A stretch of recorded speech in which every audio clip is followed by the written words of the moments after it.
idol. Tara, meron akong biniling isdang tuna ngayon. Ito, ayan, isang piraso lang. Papaksiwin natin. Ito ngayon. Ito, ang kasama niyan. Ayan, mga talong. Lagyan natin ang talong sa ilalim at saka ang palaya.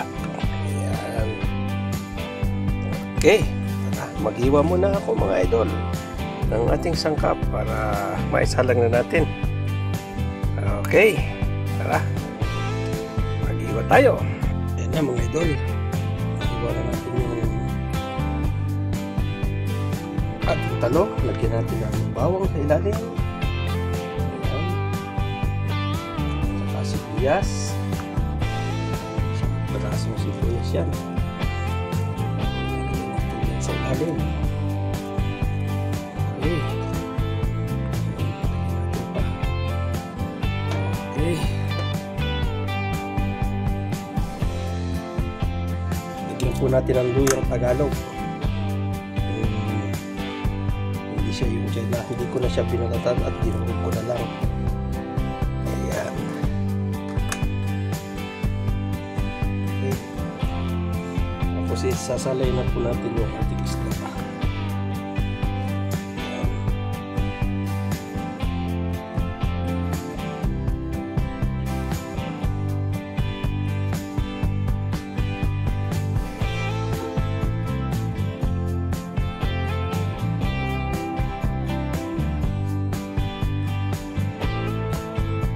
Siw.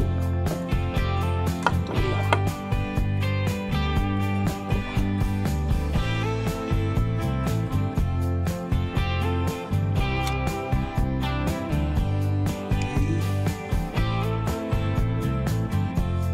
Tapos lagyan po uli natin ang sibuyas. Isipin po sibuyas ulit sa ibabaw.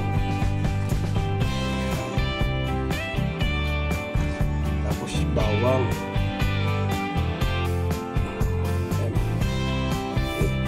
Okay.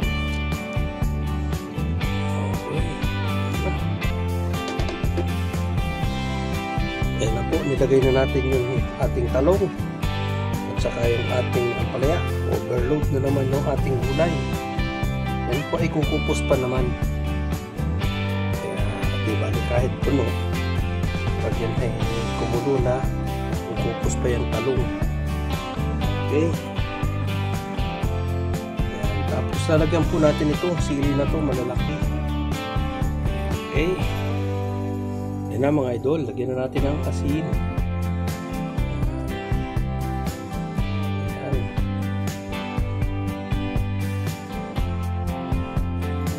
Okay, naman yung isang kutsara asin.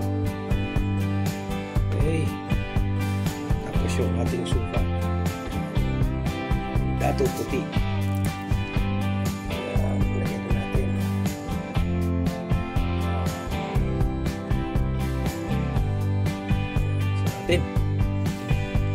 Okay. Lagyan na po natin siya ng olive oil. Okay. Lagyan natin siya ng olive oil. Yan ang pampasarap sa paksiw.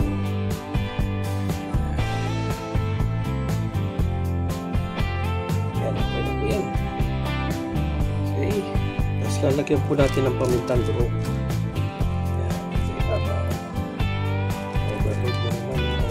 Ayan. Ayan.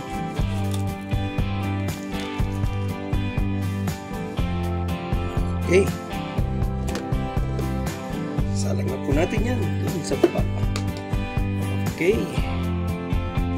Bigyan na rin po natin ng magic sarap.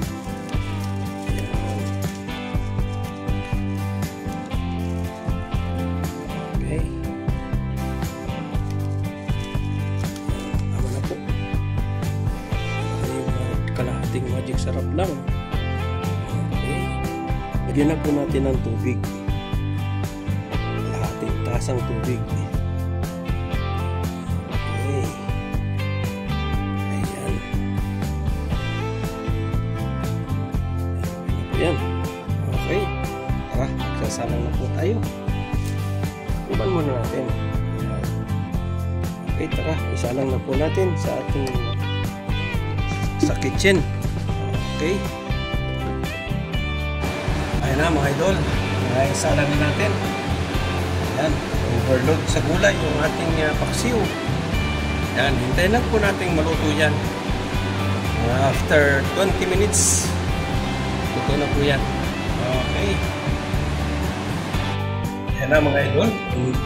Umpisa na kumulo. Ayan. Hintayin na po natin siya. Pahinaan lang natin ng apoy kahit tutuin natin ng isang oras yan o 45 minutes. Pahinang apoy lang ang ano natin, apoy. Okay, balikan lang po natin mamaya. After 30 minutes, babalik ang pula. Ulit. Okay. Ayan na po mga idol. Kumukulong-kulo na yung ating paksiw. Pero medyo hilaw pa. Hintayin pa natin na maluto masyado. Okay, pakuloy lang po natin ng gusto. Okay. Ayan na po mga idol. Luto na yung ating paksiw. Ayan. Ayan, lasahan na natin kung anong kulang niya.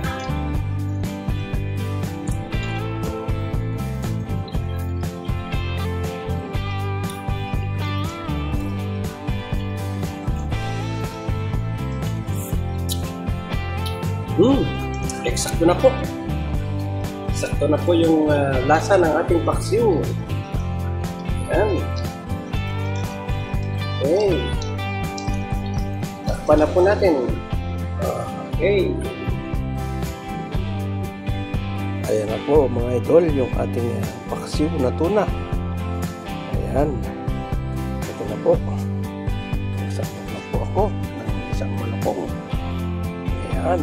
Hanggang dito na lang po at maraming salamat sa inyong suporta sa aking YouTube channel. Bye! Paksiw na overload sa talong at ampalaya.